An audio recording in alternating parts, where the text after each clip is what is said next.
Elon Musk trolls Warren Buffett on Twitter. This guy just bought 10,000 Bitcoin. Cardona to help Ethiopia grow coffee. EOS announces Dawn 4.0 with a full version release stilted for June. The Ikon founder speaks his mind on Telegram. Russian SWIFT transfer to implement blockchain technology by 2019. Cryptocurrency bets surge during the Kentucky Derby as a sign of adoption. And next time cryptocurrency takes a shit, we've got you covered. I'm Elio Trades, and your FUD TV Daily Update starts now. That's right, diving in here on the total market caps, we can see that everything is red in the top 10 except for Bitcoin Cash. And as we go down, we're just seeing all red numbers. Pretty much every coin is red except for a few of them. We can see that the only coins actually even gaining here in the green, there's literally less than 10 of them. We have Ontology, of course. Can't seem to keep Ontology down like that Chumbawamba song. There's very few coins in the green here, and we can see that there's been a lot of not overextension, but there's been a lot of bullishness throughout the week. The weekends tend to be slow. There tends to be some sell-offs. So hopefully as we start to work into next week, we see these red numbers really turn green as people take advantage of this slight retracement, seeing hopefully this $450 billion mark, which was prior resistance. Hopefully that turns into support. Right now we're sitting comfortably at $451 billion. So hopefully this holds us and we start to build off this floor of 450 and that we don't go and retrace back under that, hopefully staying well above that sort of 450 mark. I think that's a psychological number that we need to stay above. And if we do that over the next few hours to a day, I think we're setting ourselves up for quite a bit of bullishness going forward. Obviously, Bitcoin down, Ethereum down. There's no need to go through this. Everything's a bit down.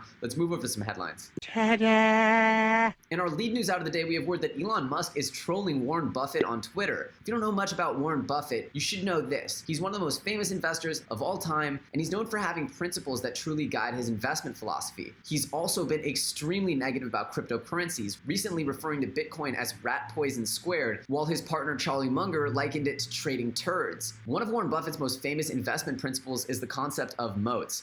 Yes, moats, those things around castles. Moats are a symbolic idea, a metaphor for strategic advantages within an industry.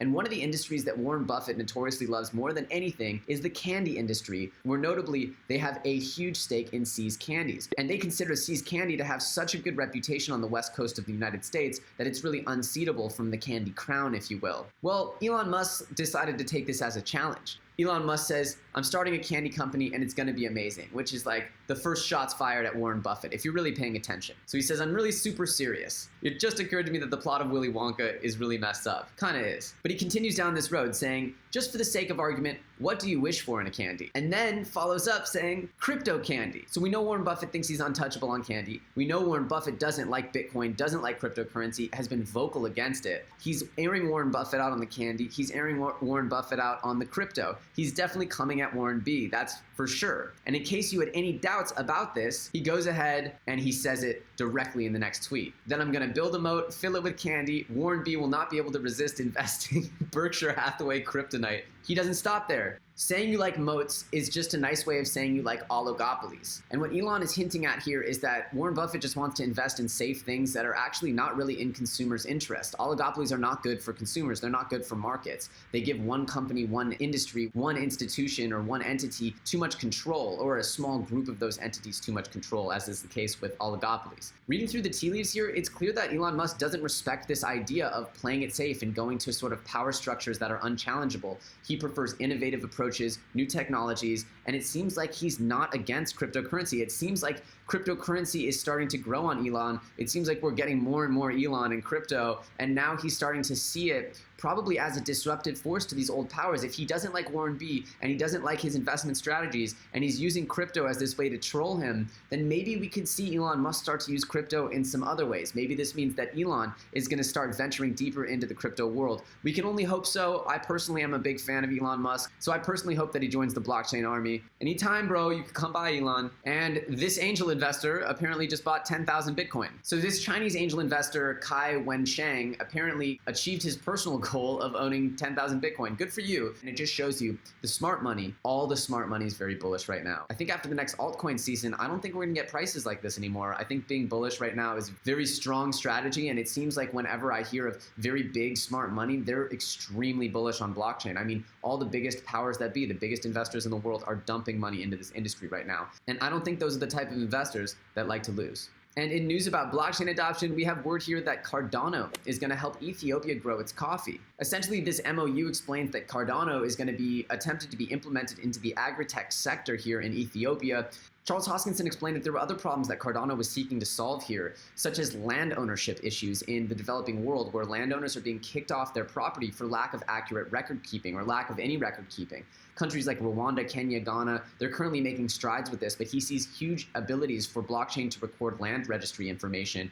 and to help people protect their rights in the developing world where they don't have access to adequate record keeping. I think this is really interesting. It just shows you where the headspace is of this project. And to touch on that even further, Hoskinson explained what got him into cryptocurrencies, what motivates this guy, is he wants to create tools that can fundamentally solve problems for the world. So he wants to provide basis tools so that everybody can solve their own problems. He doesn't want to be out there solving problems for everyone. He wants to create a toolkit.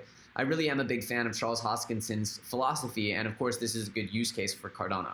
And EOS IO announces Dawn 4.0, which is another mini release here on their way to a full release, which is slated for next month. And I do believe that we're going to see a lot of excitement swirling around EOS in the lead up to this full release, especially as we start to hear more and more and more about different projects that are starting to work with EOS. So according to Dan Larimer, one of the big features of Dawn 4.0 is the ability of blockchain intercommunication that would give applications running on different blockchains the ability to purchase unused RAM from each other.